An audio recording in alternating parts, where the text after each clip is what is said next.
The email arrived at 3:17 a.m. At the same hour, the nurses checked my vitals. I was propped against two hospital pillows, one hand resting on the slow curve of my stomach, when my phone lit up. I assumed it was him. An apology, maybe, or at least a question about the baby. It was from his personal email account. Subject line, moving forward. I read it once, then again. He had given this a lot of thought. He believed it was healthier for both of us.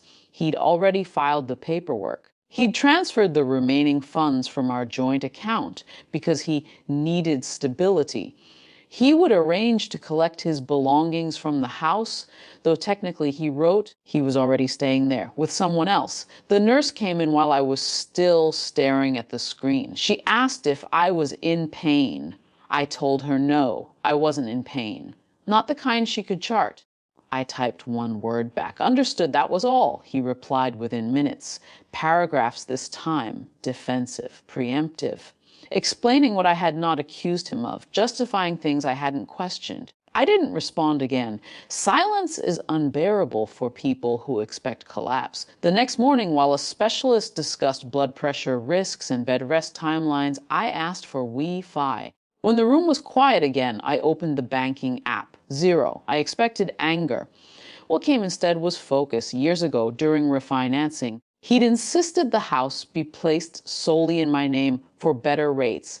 He handled the conversations. I handled the paperwork. I remembered signing a loan at the title office because he was in a meeting. I called the bank first, not to argue, to request records. Then I called a lawyer a former coworker once recommended during a casual lunch conversation about estate planning.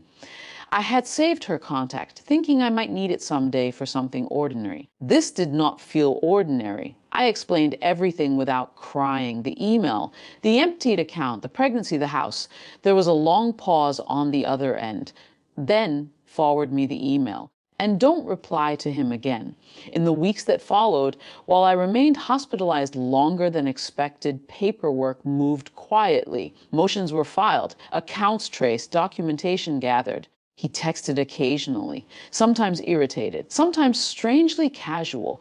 Once he asked if I needed anything from or place. I imagined her standing in my kitchen. I didn't respond. When I was discharged, I didn't go home immediately. My lawyer advised patience. There were temporary financial protections being prepared, a hearing scheduled. He didn't know that yet. The first official notice arrived at the house on a Tuesday afternoon. Certified mail, signature required. Later that evening, my phone rang for the first time since the email. "What is this?" he asked, skipping hello. His voice had changed. The easy certainty was gone. "It's documentation." I said he had discovered what I already knew: the house was legally mine, solely mine. The joint account transfer, given the timing and the pregnancy, raised questions the court was interested in exploring. There was now a temporary injunction freezing certain assets pending review. "You're trying to ruin me," he said. "I'm trying to protect myself," I answered. At the hearing, I wore a loose navy dress and flat shoes. I looked tired. I was tired, but I was steady. He avoided eye contact at first. When he did look at me, there was something like disbelief, as if he had expected desperation or pleading. The judge did not raise her voice. She did not dramatize anything. She referenced dates, amounts, the sequence of actions, the transfer of funds within hours of sending the divorce email, the occupancy of a property not legally his. Temporary possession of the house remained with me. A formal financial review was ordered. Spousal and child support discussions were scheduled. Authority does not shout, it stamps. Outside the courthouse, he approached me. "You could have just talked to me," he said. I studied his face. This was the first time he looked uncertain. "I did?" I said. I replied. He didn't understand at first. Then he remembered, understood. What he heard that night was surrender. What I meant was acknowledgement. I understood exactly who he was. Weeks later, he moved his belongings out under a structured agreement. There was no scene, no screaming match on the lawn.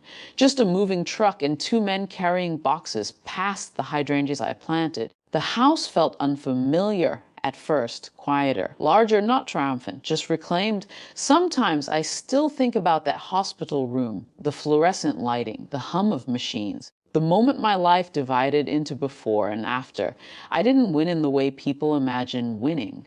I was still pregnant, still alone, still navigating a future I hadn't planned. But the humiliation he tried to script for me never materialized. He expected outrage, collapse, a public unraveling. Instead, he received paperwork, and I received something smaller, but more durable, not revenge,